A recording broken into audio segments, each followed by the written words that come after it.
วเข็มนมเนยน้ำตาลไข่จำพวกทัวและหมากไม้ห้อยกุ้งหมูปลาทานเอ้ยทานเอ้ย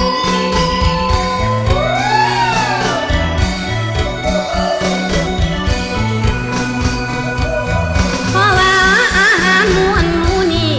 สิสวยแม่มีพลังสวยลูกยังอยู่ในคันใหญ่โตขยายก้าวย่ำถึงข้าวถือกำเนิดลูกเกิดมาก็บ่ยากเนื่องจากแม่ได้ห่อผู้บำรุงเลี้ยงให้อิ่มพอทานเอ้ยทานเอ้ย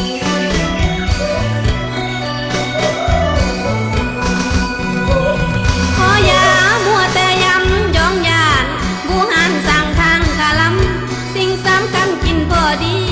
อย่าโพดเกินล้นล้างเกลือกินหลายล้นคนเวียนอาหารเก่าสิพาเจ้าเบื่อโยนสิโอมตอนสิ่งบ่ควรหันแล้วหันแล้ว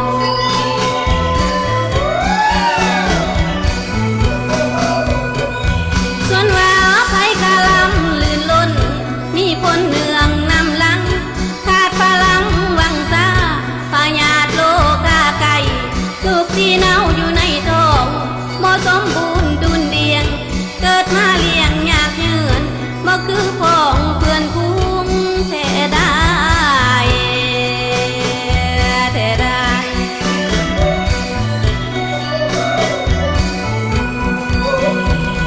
ขอให้มันเรียนหูที่ทวนในสิ่งที่ควรทำมันออกกำลังกายให้เลือดลมเดินดันมันสมานสันสานำสังคมไม่สมสื่น